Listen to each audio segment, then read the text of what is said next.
শেখের বেটি আইয়া পড়ছে, তোরা সবাই এখন পালিয়ে যা। বর্তমান সময় এরকমের একটা স্লোগান চলতেছে বাংলাদেশের পথে ঘাটে এবং সাধারণ জনগণের মুখে। প্রিয় দর্শক, বর্তমান সময় আওয়ামী লীগ বাংলাদেশের রাজপথে যেই সক্রিয় ভূমিকা পালন করতেছে তাকে সমর্থন করছে বর্তমান সময় হেফাজতে ইসলাম এবং জাতীয় পার্টি। এখন চিন্তা করেন, বর্তমান সময় তাদের ভিতরে কিন্তু একটা নেগোসিয়েশন হয়ে গেছে। আপনারা অবশ্যই এই বিষয়ে অবগত আছেন যে হেফাজতে ইসলাম বর্তমানে অন্তর্বর্তীকালীন সরকারের বিরুদ্ধে অবস্থান নিয়ে ঢাকায় অনেক বড় একটি জনসভা করেছে। সেই জনসভায় হেফাজতে ইসলামের আমির তিনি বাংলাদেশের প্রধান উপদেষ্টাকে কিছু কিছু আলটিমেটাম দিয়ে রাখলেন যে বাংলাদেশের বিষয়ে কোনো রকমের সিদ্ধান্ত দেওয়ার ক্ষমতা এই অন্তর্বর্তীকালীন সরকারের নেই। বাংলাদেশকে নিয়ে যদি কোনো সিদ্ধান্ত কাউকে দিতে হয়, সেটা মানবিক করিডোর হোক অথবা আমেরিকাকে সেন্ট মার্টিন দিয়ে দেওয়ার বিষয় হোক অথবা কোনো দেশের সাথে শত্রুতা বা যুদ্ধে জড়ানোর মতন পরিস্থিতি হোক, সেটা শুধুমাত্র বাংলাদেশের কোনো নির্বাচিত সরকার এই ধরনের সিদ্ধান্ত নিতে পারে, যেটা বর্তমান সময় অন্তর্বর্তীকালীন সরকারের নাই। অর্থাৎ অন্তর্বর্তীকালীন সরকার বাংলাদেশের এই অস্থিতিশীল সময় শুধুমাত্র বাংলাদেশের সরকারি যেই সকল কার্যক্রম আছে, বাংলাদেশের প্রশাসনিক যেই সকল কার্যক্রম আছে, নিরাপত্তা জনিত যেই সকল কার্যক্রম আছে, সেইগুলোই দেখতে পারবে। কাউকে কোনো কিছু দেওয়ার অধিকার নাই এবং কোনো সিদ্ধান্ত নেওয়ার অধিকার এই অন্তর্বর্তীকালীন সরকারের নাই। এমনই একটা সংবাদ সম্মেলন করলেন এবং অনেক বড় একটা সমাবেশ করলেন হেফাজতে ইসলাম বাংলাদেশে। এর পরবর্তীতে আসুন, জাতীয় পার্টি বর্তমান সময় খেলা দেখাই দিতেছে। জাতীয় পার্টি বর্তমান সময় আওয়ামী লীগের সপক্ষে অবস্থান করে দলটির অঙ্গ সংগঠনের যেই সকল নেতাকর্মীরা আছে তারা বর্তমান সময় রাজপথে নেমে ইনুস হটাও দেশ বাঁচাও এরকমের আন্দোলন করতেছে এবং অন্তর্বর্তীকালীন সরকারের প্রধান উপদেষ্টা ডক্টর মোহাম্মদ ইউনূসকে তার গদি থেকে বা তাকে ক্ষমতাচ্যুত করার জন্য যেই সকল আন্দোলন অবরোধ বা কর্মসূচি করা দরকার সবকিছুই বর্তমান সময় জাতীয় পার্টি তথা তার দলীয় নেতাকর্মীরা বর্তমান সময় রাজপথে করতেছে। অপরদিকে যদি লক্ষ্য করেন, আওয়ামী লীগের ঝটিকা মিছিল এখন আর নেই।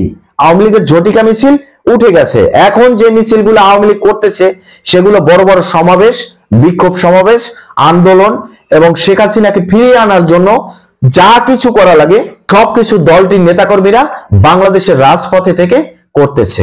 এছাড়াও ভারত থেকে সাবেক প্রধানমন্ত্রী শেখ হাসিনা যেই সকল অডিও বার্তা বর্তমান সময় বাংলাদেশের জনগণের উদ্দেশ্যে ভাইরাল করছেন, সেই সকল ভাইরাল অডিও বার্তা যদি আপনি শুনে থাকেন তাহলে দেখতে পারবেন প্রত্যেকটা অডিও বার্তার ভিতরে তার কথার ভিতরে একটা শক্তির টোন খুঁজে পাবেন।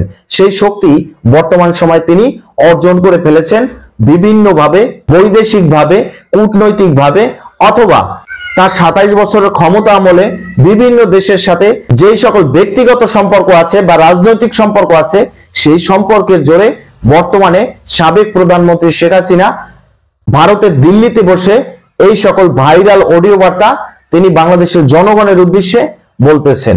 আপনারা অবশ্যই এই বিষয়ে অবগত আছেন যে সাবেক প্রধানমন্ত্রী শেখ হাসিনা তিনি বারবার এমনটা দাবি করছেন যে জুলাই গণহত্যা, ছাত্র আন্দোলন তথা বাংলাদেশের এই সকল বিশৃঙ্খলতার পিছনে বাংলাদেশের আওয়ামী লীগ সরকার বা আওয়ামী লীগ সরকারের যেই সকল নেতাকর্মী আছে তারা কোনোভাবে দায় না।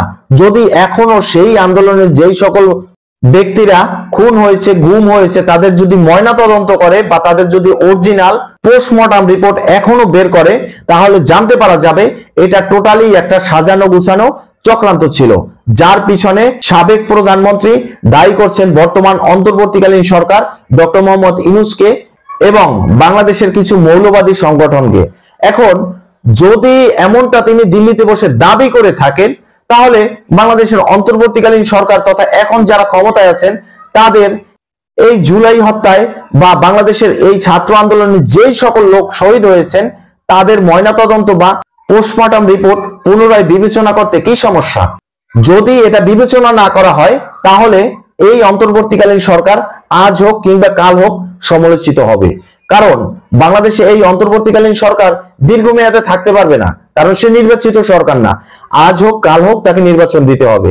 এজন্য আওয়ামী লীগ সরকারের সভানেত্রী সাবেক প্রধানমন্ত্রী শেখ হাসিনা ভারত থেকে বারবার এমনটা দাবি করে আসছেন যে জুলাই গণহত্যা তথা ছাত্র আন্দোলনের যেই সকল শহীদ হয়েছেন তাদের পিছনে বাংলাদেশের আওয়ামী লীগের কোনো হাত নাই। এটা টোটালি একটি মৌলবাদী সংগঠন এবং বর্তমান সময় অন্তর্বর্তীকালীন সরকারের যারাই ক্ষমতায় আছেন তারা ক্ষমতায় আসার জন্য এই রকমের কাজ করেছেন।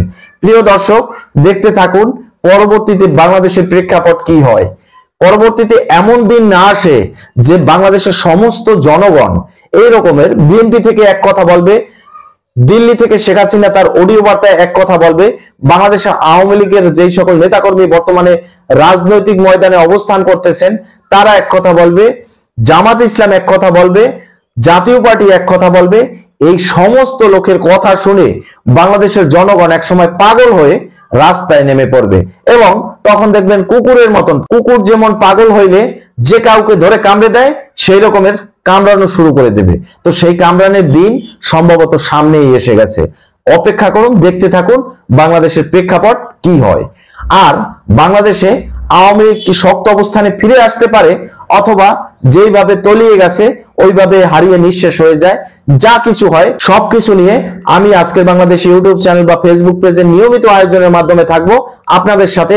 আজকের এই পর্যন্তই শেষ করছি। সবাই ভালো থাকুন, সুস্থ থাকুন। আল্লাহ হাফেজ।